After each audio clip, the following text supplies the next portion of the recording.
Thank you for joining us on this episode of the Law of Relevancy podcast. I'm your host, Cordes Owen, the CEO of Bake More Pies, and today we're joined by Jim Pietruszynski. He is the CEO and founder of Soulsight.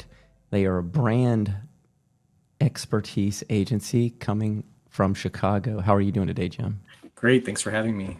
So, Jim, I really respect the level of work that you guys do there at Soulsight. I mean, these are brands that I've seen in the most prominent places at the grocery store, most prominent areas in the aisles. Clearly, your package design and your brand design is moving sales, and these are the biggest of the big clients that you guys have.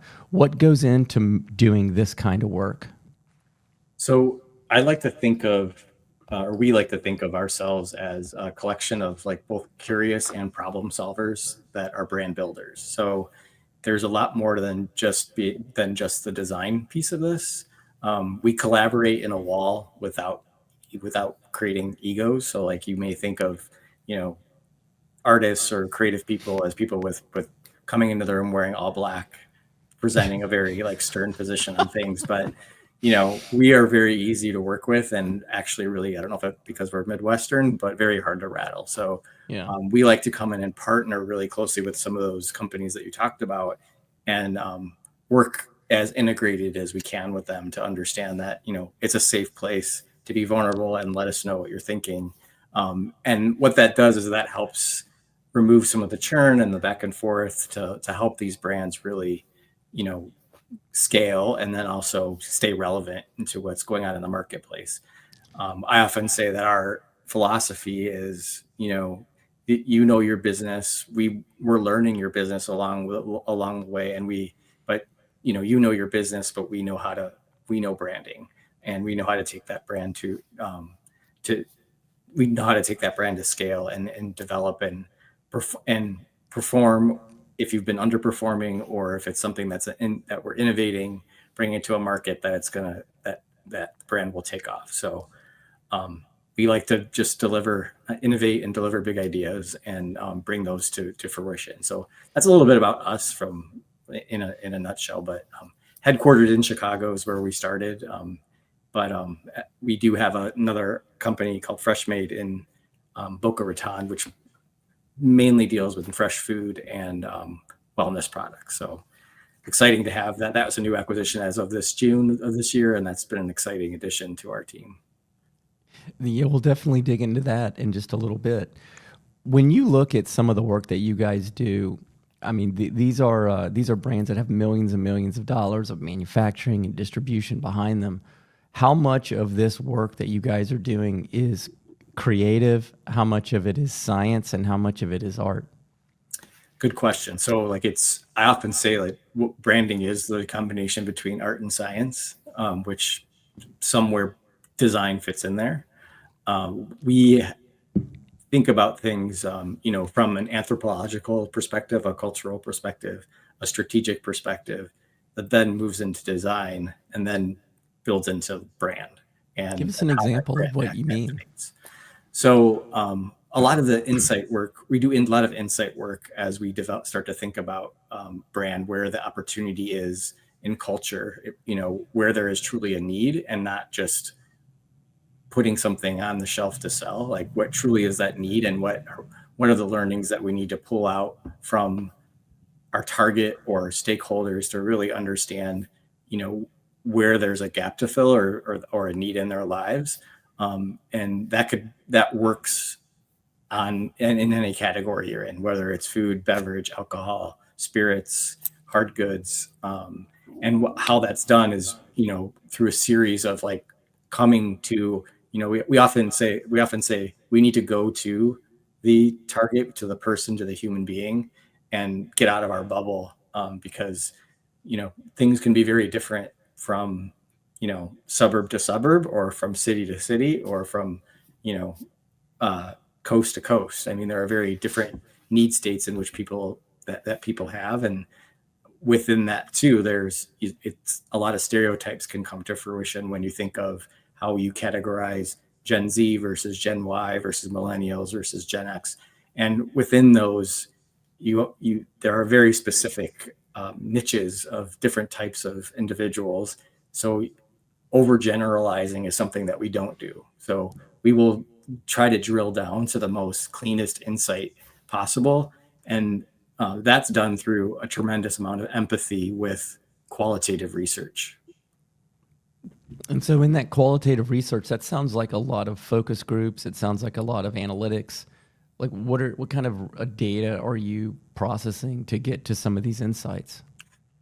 Great question. I think that so some of it is all of the above. Some is, we're doing things scrappy and non-traditional if we're working with more of an entrepreneurial product or service that doesn't have the funds to like dig deep into a ethnography into 4 cities, where we actually go out and meet with potential consumers and talk to them about their lives, actually looking at what's in their refrigerator, sitting and interviewing with them, having dinner or lunch with them, going out with them for the night, depending on what is going on, but really truly getting to know who these people are so that we're trying to empathetically live in their shoes. Those insights are then brought into, we can do some quantitative testing to understand preferences and or what type of brand affinity, like what type of affinity is needed in some of those insights. But a lot of that is done mostly driving for the purpose of understanding, not for decision making. Well, that when I was researching your background, I was really drawn to your messaging around empathy and being able to include empathy in the work that you guys do and solving for that thing that people are looking for. How do you can you think of an example of in one of your projects you guys have worked in the past where it's just a really good example of how you were able to gain those insights and what resulted from it? Yeah, there's one that I'd like to use that's called, it was a project that we were it was in the beer category. And Mexican-American men, really was targeting Mexican-American men, younger Mexican-American men. And there was a lot of research work done that stated that, there wasn't going to be there was not very much adaptation for these consumers to drink anything else than what's been imported from Mexico. So we knew that going into the research, but we thought, well, is there a possibility to think about, Mexican-American brewers, and do they have their own startup brewery? And is there a way to think about beer in a different way so that, U.S. owned beer companies could, target that growing population? Going into research, and this is where I think ideas can come from anywhere. They don't have to just come from the creative team, but sometimes they come as you're out in the field. We did rapid interviews in Chicago, in San Antonio, in Los Angeles, and in New York. And what we found was surprisingly interesting, which was surprising and enlightening, is that a Mexican-American person that lives in all of those different parts of the country are very different types of people, depending on socioeconomic, where they are in a socioeconomic way, or how they, or even different nuances and values of what they need and what they're working towards. We quickly found out there was going to be no way possible to develop a beer. There was no way to convince these guys that anything was better than what could be imported from Mexico as far as their beer choice. And so they were different, but then they were different in terms of their needs, but still their choice was very nationalistic. Yeah, but the insight that really came out of it was, like, from that, using the empathy piece, was this sense of togetherness and the sense of connection and inclusivity that they have. The very family focused dynamic of, people that want to come together to celebrate even little things in life, but also that inclusiveness of wanting to make sure that everyone is being taken cared of or thought of when they come together. So, there's a lot of discussion about what, when you do have a barbecue and with your family or your friends on a Sunday, what do you bring? And a lot of thought goes into what is brought to the table. So it's interesting the way Go As ahead, you're sorry. talking, as you're talking about this, you're describing. I'm recalling some of the Modelo commercials that I've Mhm. seen lately, and and what you're saying seems like, I don't know if you're involved in that or not. I'm really impressed if you were, No, I wish we but were. I do see a lot of that messaging in there, whereas the togetherness around cheering for the team, usually the team is probably going to be a soccer team, Right. and some of those family values and the manliness behind the personas that are narrating the videos and the commercials, and it seems like you're hitting on some of the same points. And so, as you're going through in this process, what does the team look like? Like, what is the brand? Who are they interfacing with? How many members in your team? Sure. What are those team members comprised of? I'm just trying to shine a little light on what some of this high level. Like, there's a lot of people out here will never be involved with a branding exercise at this level of the work that you guys do. And so, painting a picture, I mean, we see Mad Men on TV, but Hmm. that's not exactly how things are No. anymore. And it's like we can talk about how passionate we are or how much we love or how much time we spend with a brand, but you also have to have, and you have to staff your team with extremely talented and perceptive people, Yep. and extremely talented. They need to be able to express their ideas and be able to literally illustrate their ideas in a way that it communicates feelings and emotion and whatnot. And go into a little bit of what it takes to put together a team like that, and then what that brand team looks like. Yeah. So I mean, it starts with like an insights minded person who has a background in insights and research and some history of human science, but also how that relates to marketing. Then we also we also included a strategist, someone who can take ideas and transform them into um, platforms that then can develop into some creative ideas as they move forward. A creative is involved, someone who is a creative director or a design director, or even sometimes a designer to come in and work things through. And married with that is we want the clients along for the journey too. So you have the usually a brand manager, an associate brand manager involved in helping be part of the discussion, and then them being on board. Like I said, we like to work as a team together, and ideas can come from anywhere. And the lastly is finding the right consumer set of people to talk to. So vetting the right people is important. So one thing in organizing that team that we do is it's almost like a speed round dating, where we organize a group of 5 or 6 people, and you spend 3 minutes with groups of people at a time to understand who's the right person to talk to, who's a good communicator, who has the right chemistry to be able to work with us as we move forward and go deeper into the conversation. So that one is probably the most important member of the team.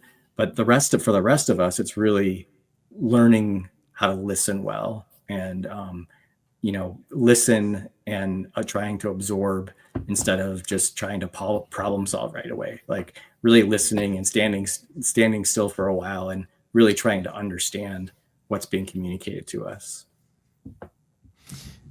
No, that sounds like a heck of a process in order to put the right people together to be able to attack some of these issues. Now, you mentioned earlier about buying the agency down in Boca. When you were in that process, what kinds of things, and I'm speaking mainly to the entrepreneurs that are listening, what kind of connections were you looking for in partnering with that agency and bringing that team on board? Or do they have the same business processes? Or like, are you guys both using EOS? For example, how do you know, especially when you're talking about in this very creative realm, that a team from Chicago and a team from Florida are going to work really well together? Yeah, so we do operate independently from each other, but there is work that we're trying to move their way, or they're trying to move work our way. But I would say that going through the process of looking for someone is a needle in a haystack kind of endeavor. I will say there was a lot of agencies that we talked to, and what really what comes to stand out most strongly is culture and chemistry. It's one of the first things we talk about is our culture, and the business is our people. So, that was really important to us to, when you first meet to someone, who are we being introduced to? What's their motivation or their passion for wanting to be in the business that they're in? How does it complement what we do? How do we complement each other in the process? So again, a lot like dating, but like trying to understand if you can mark the box that like culture is always first, because that the culture determines the type of creative that you're going to get retained into your business. You're going to be successful with maintaining and retaining clients and team members. That's very insightful. Excuse me.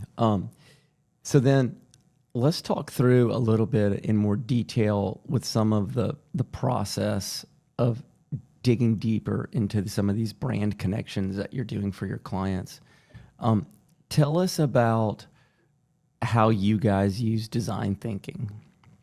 Sure. So, a lot of people, there's this notion that a lot of people will say that design thinking is dead. I don't think it's ever, it was always there, and I think it forever will be around. The way that we think about our design thinking is by thinking about how we break through creative that is constantly having the brand evolve and grow with our culture. We like to think of it as being, coming at things as disruptive, smart, and compelling. And when I say that disruptive, it's, what is it? What's breakthrough and is going to make you look at something? What's smart? Like what's going to make you think? And then compelling, what's going to make you feel? So those three things are kind of core into like how we, like at a macro level, think about where we're going, and how when if we're going to move brand, we need to move people, we need to move product, and we need to move with culture. So I think that as we're looking through those things, there is a process that we use that's called, by no coincidence, it's called Soul. Sorry. And Soul stands for, S is surveying kind of the situation that we're in. O is outlining that vision. What's the big idea that's going to deliver the most distinct range of ideas that can motivate any type of behavior? And then U, which is unlocking the concept. So how do we deliver market ready concepts that can go into testing or be validated by consumers or learn from consumers? And after that, it's really about, how do we land that expression? So how are we amplifying that brand identity or that visual identity across a multitude of consumer points? Because a brand is not just a logo, but is an experience. Yeah. So, I mean, just looking at, even on your website, I'm really struck by the work you did for Folgers. Yep. Did you guys come up with that slogan, "Damn right, it's Folgers"? We were part of the team that like talked through what the slogans might be or where they're going. I honestly, like, just being transparent, I don't remember if it actually came from us, but Yeah. There's a lot of integration that happens with working cross-functionally with other agencies. Sure, but like the reason I'm asking the question is my favorite type of branding, or the type of branding and the type of messaging where there's some irony in it. Sure. Like I would say from the culture, you look at a brand like Folgers, and it's not Starbucks coffee. It's not your high end. Yep. But it's probably what everybody drank, like years and years ago, what their moms and grandma, like in the house, that tin can of Folgers coffee. And it's just sort of like that confidence that comes from. It's like when I see a slogan like that, it sounds delicious. Like maybe I should try it again. Maybe I'm overpaying for the gourmet coffee I'm drinking and things like that, It did come from an insight that there's no reason why a brand like Folgers needs to apologize for who they are, right? So, I think that's where the insight or the idea comes from, and then that's how it becomes articulated in how it's seen on package or seen in the world, where, it can be proud. And, we know Folgers owns that red color, which is powerful. When you think about it, it sticks with you. And also, you talked about the memories. Like, I have memories of my grandparents drinking Folgers coffee, and my parents. So Yeah. it brings you to a place. Even you think about emotion, it brings you to a place where there was some type of emotion going on, or the smells or the experiences that were felt while that are associated with the brand. Yeah, when I look at this graphic itself, it looks like it was just poured. That's why there's still bubbles Yep. on top, and it looks crystal clear. It doesn't look like mud, Yep. and the steam coming off, it just looks delicious. It makes me want to try it. Yeah, I think too, what Folgers does a good job of is, when we are working on the repositioning and the branding, is it doesn't have to be overcomplicated, right? Like, coffee doesn't need to be overcomplicated. And how do we think about it in a way that it's not overcomplicated, but it connects? Like, as said earlier, there's a connection there that coffee is coffee, and you said it, damn right, we're Folgers. As I'm looking through here in some of your product photography and whatnot, also, a lot of people don't realize how much 3D rendering is actually going into some of these amazing photographs of some of Lots these of the rendering, yeah. cans and the this deodorant and things like that. I mean, there's the photorealistic renders you can get nowadays, and being able to get an unlimited amount of the exact shot you need at the exact moment, and it might look exactly like real fruit, but it's not. Yeah. A lot of times it's not. And over the years, how much are you guys using 3D now versus what people have done in the past? It depends on what we're actually using the real photography for. I mean, there are some laws on, for example, food packaging, where, if you're using a certain amount of ingredients in the shot, it has to be actual ingredients, or that you can't over deliver on what you're showing. That what you're gonna warm up in your microwave has to look like what's on the packaging, so that there's not this misperception of what you're actually getting. Even to the point of, like, if you're looking at a sausage pizza, that it looks like you have the right amount of sausage that's actually in that package, Right. for legal purposes. So, like, most food, I would say, needs to be shot, to get the realism that is of what food is, which is real. I think there are, when you're using stuff as images that complement food, those some of those can be rendered and look realistic. But where I think where the rendering really becomes helpful is, when we're creating assets for the brand that can be Correct. used in e-commerce or in other places, or or above the line in advertising, because you can control the lighting in so much more detail. You can basically capture any angle you can possibly need, and it really becomes an efficient way for us to, open up the possibilities for what can be done. Where in the past, you may have spent, 3 days trying to capture, like, the right angle of a 24-ounce can, soda can. That's something that we can do. We can create a rendering and then experiment with, like, what's that right angle, and how does that work in the right way, and how can it be utilized as an asset amongst hundreds, if not thousands, of different applications. Yeah, for real, there is breakthroughs in how we can use some of that creative. What other design trends are you seeing out there in your category, and how people are getting things done, as well as keeping up with what's happening in the culture?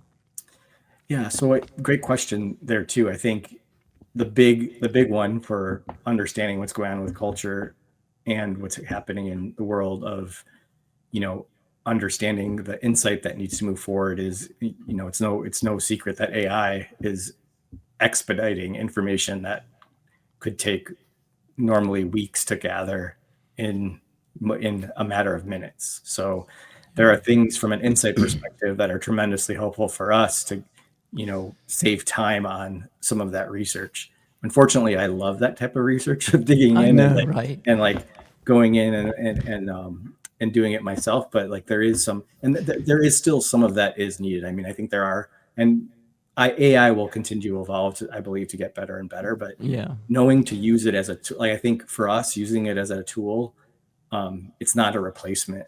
It's a tool for insight development or trying to communicate an idea. It's not the answer to creating brands or creating compelling design. I Yeah, think you still you need all still those need that tools. human being, right? To Yeah. do.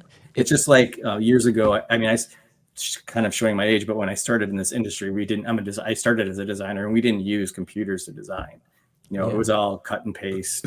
You know, done by hand. It was an art form, and you know, over the years, you saw people become pseudo designers that knew how to use the programs and the software, but you know, I've been in the business for over 30 years. The good designers still are, they know how to draw, they know how to communicate, they know how to tell a story. And they do see AI and the technology that that has been developed as tools to create better ideas. Yeah, I was working on a project a couple of weeks ago, and I was trying to come up with a name for a product, and I'm just fooling around. I mean, my team's the one that normally does it, but I was just, for the heck of it, I was using AI to see what it could do. And I was asking OpenAI, I was asking ChatGPT, the latest one, come up with, what would be some good names for this thing, and I did basically put in a brief of what it was, and then it spit out like 10 names, and I'm like, okay, well, now give me 100. And then it was like, okay, now do the same thing, but like look at it from this point of view, or incorporate this feeling, or incorporate this. And then I asked it, like, don't be limited to words that already exist. Invent new words that don't exist using roots of other words and mash them together. And so like you take this list of like maybe 700-800 words, or product names, and with some experience, you can kind of whittle it down quickly to about 5 different categories and like 3 or 4 different names in each category that all make sense.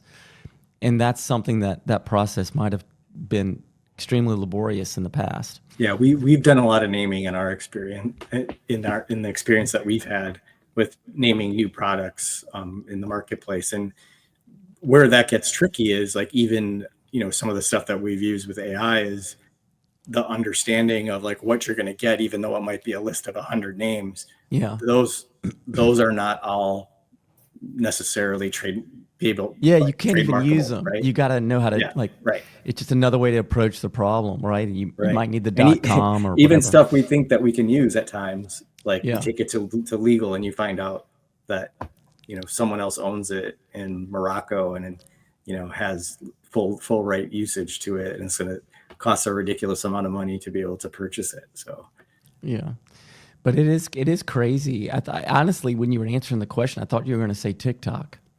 Well, I thought you were going to say changed, TikTok to keep up with what's happening in the culture. Well, that was my next step in, was like, there is, and I have to, I'm not a TikTok expert, so I rely on the younger staff to like help us understand where things are moving. And I have a 20-year-old son and a 17-year-old daughter. So like understanding how fast culture can move and change within hours and with days is, it's exciting, because of like the impact that can make. But to keeping up with it requires someone to always be on the pulse of, what's happening in a certain segment, or what's happening in a certain category, or what's happening with a certain influencer. Like that has changed a lot.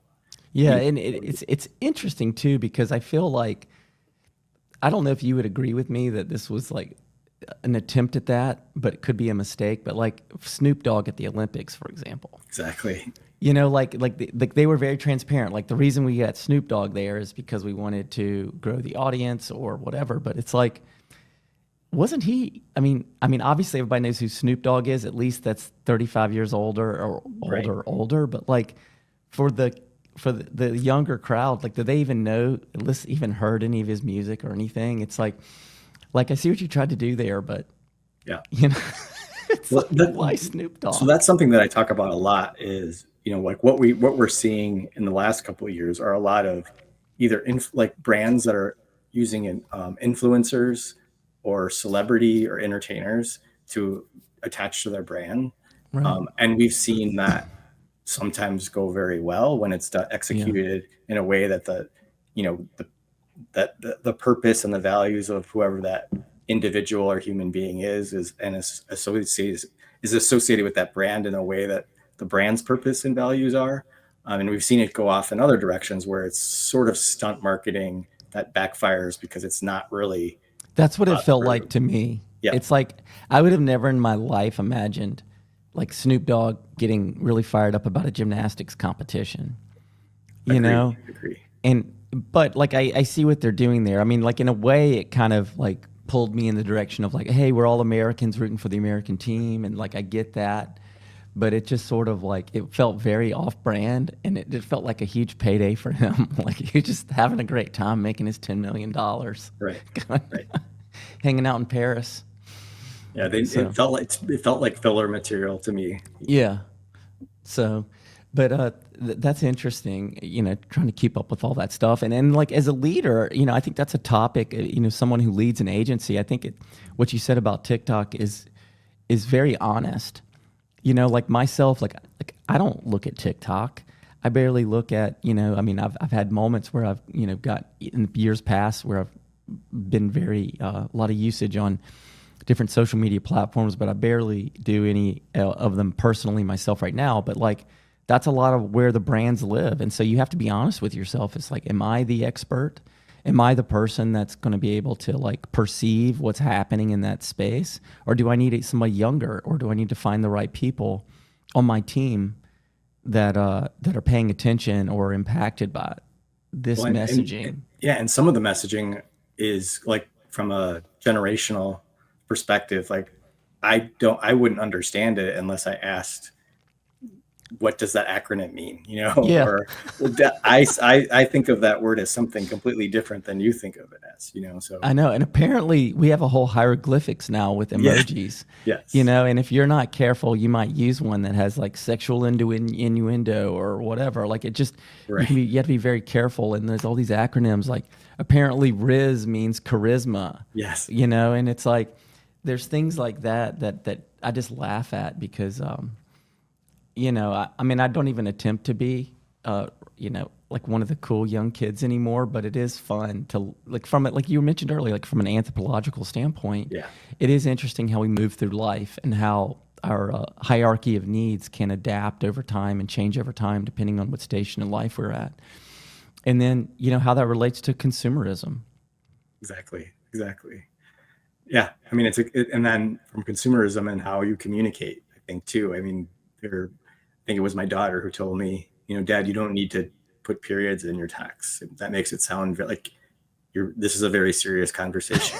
And so if it was a very serious conversation, we wouldn't be having it over your text on your phone. So, that is interesting too, right? Like in terms of how, that's just typography. Yeah, well, even like I was in a round table this morning, and one of the people were talking about, I need to have a conversation with my daughter. She thinks I'm going to split rent with her as she moves off to Dallas. It's like she needs to move home, and it's like he was asking the group. He's like, "How should I have this conversation with her?" And somebody said, "You should text her." It's like it's exactly the opposite of what we think. Yeah. It's like you're thinking it, So maybe you should have those serious conversations over text. You never know. There are some things but to be quite honest, my son who's in college, if I really need to get through to him on something, it has to be in writing and it has to be in the text, because I think he only hears what he wants to hear sometimes. But that's also a 20-year-old male.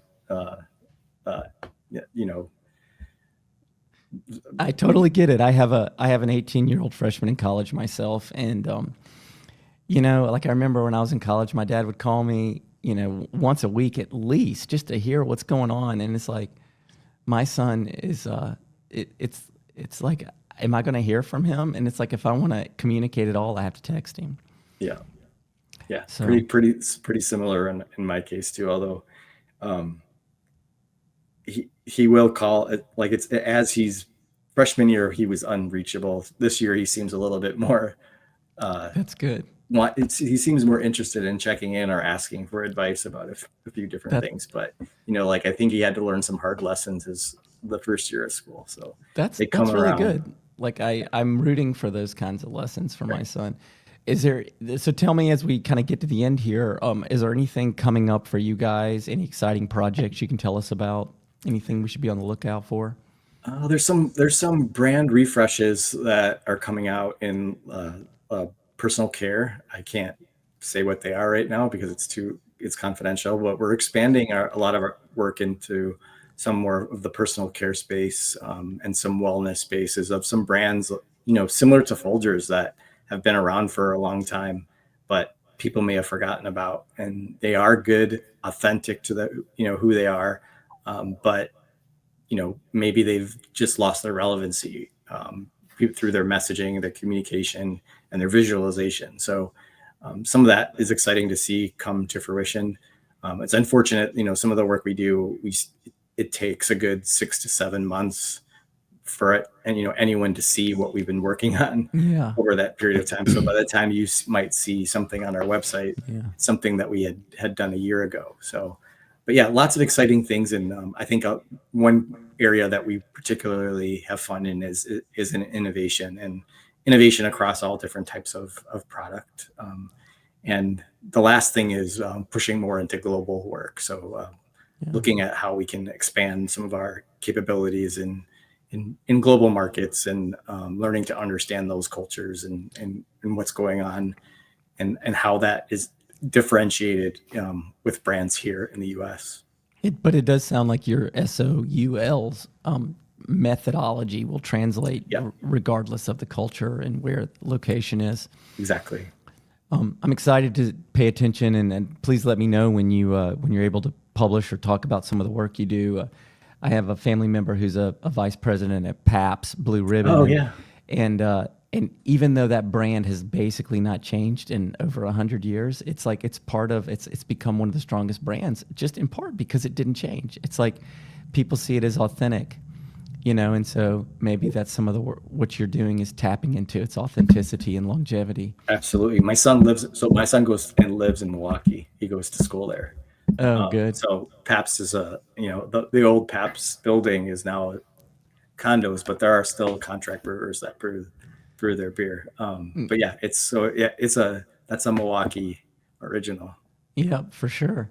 Well, it's been great catching up with you. Where can people follow what you guys are up to and your thought leadership? The best place is on soulsight.com. And if you want to reach out, there's a learn more, hear more if you dig into our website. You can find me on LinkedIn, or if you can find Soulsight on LinkedIn. I'm probably the only one with the last name Pietruszynski beyond family members connected to Soulsight that you'll find on LinkedIn.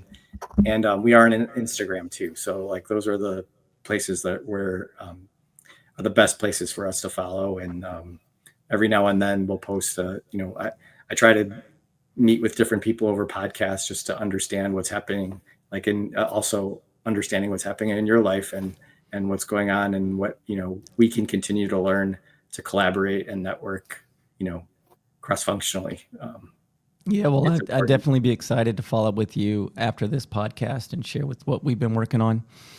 I try to make you guys the most interesting parts of these conversations, so people probably don't want to hear from me too much.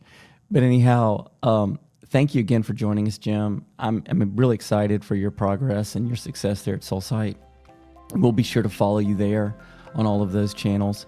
And you can follow us anywhere where podcasts are found, on the Bake More Pies social media, as well as the Law of Relevancy social media feeds. Thank you for joining us. We'll see you next time.